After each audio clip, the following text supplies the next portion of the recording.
The Tucker family has moved to Florida so the father can study swamp deer.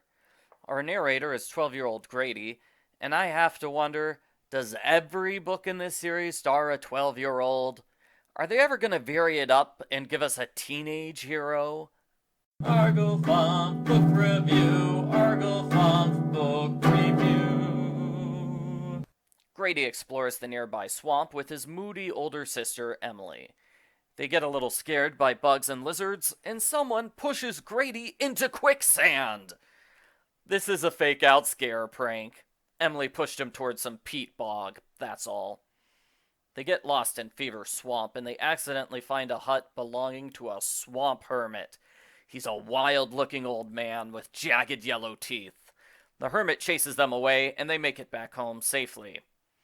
Grady meets a neighborhood boy named Will Blake. He says it's called Fever Swamp because there was a terrible sickness here 100 years ago. Grady develops a fever and he is sick for most of the book. Grady's fever ends up being unimportant, which surprised me. I expected the book would play up the sickness angle, leaving readers to wonder if Grady's actually seeing wolves or if he's just feverish. Grady and Emily are woken up by howling in the night. They're both fairly scared. The next morning, there's a giant dog outside. Grady likes it right away. He takes it as a pet. He calls it Wolf. Grady and Will explore the swamp, which went so badly last time, I'm surprised Grady wants to do it again. This time, they see the swamp hermit covered in blood, and they find a dead bird which was ripped to shreds. I'd say this is the scariest scene of the book. It was quite jarring to see this book deals with blood and murder, unlike most of the books in this series. Wolf panics that night and he destroys a lamp in his haste to leave the house. Dad says Wolf will have to be an outside dog from now on. That might not be the best idea because there's a werewolf on the loose. Grady sees it running around and howling. He sneaks out of the house, which is a terrible idea. Don't leave the house if there's a werewolf outside. Grady finds a dead rabbit in the yard. Also, a neighbor named Mr. Warner goes missing that night. This gets the Best Dropped Subplot award. Another neighbor is a girl named Cassie O'Rourke. She is obsessed with the idea that the swamp hermit is a werewolf. The hermit appears and yells at the three kids. They all scream and run away while he chases them. Grady slips in the mud. His friends leave him behind for dead while they escape. They are not very faithful friends, are they? Luckily, the swamp hermit says he was just teasing. Grady is bitten by a snake and the werewolf kills a swamp deer. Dad blames Wolf for all of the deaths, and he decides to take the dog to a pound. Grady loves his dog, so he helps Wolf escape. Wolf returns that night, pacing around madly.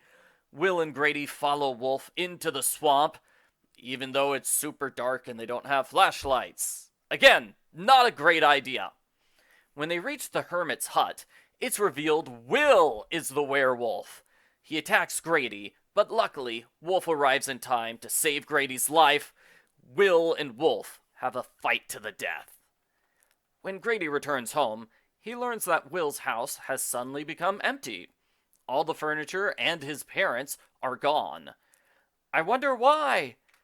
The parents should still exist even if their werewolf son is dead. At the next full moon, Grady realizes he's a werewolf now. He's happy to explore Fever Swamp with Wolf. So it's kind of a happy ending, even though he's a monster. The end. Post-book follow-up. This is one of those books I loved the first time around, but I didn't like it as much when I reread it. There's not much going on in terms of plot. The focus is more on building a scary environment. This isn't a mystery book, but it could have been. I thought the werewolf was going to be Wolf, the hermit, or Cassie, but Will makes the most sense as the werewolf, since he's the character who shows up the most, outside of Grady's family members. How wild would it have been if Emily had been the werewolf? Oh man, Big Sister's the werewolf? Crazy. I thought Emily was interesting. Unless I'm wrong, this is the first Goosebumps book which has an older sister. She's 16, and she definitely brings a different dynamic to the story. The book would have been different had Emily been a younger sibling. Too bad Emily mostly leaves the story once Will is introduced. Overall, I'd say it's a decent book for the series.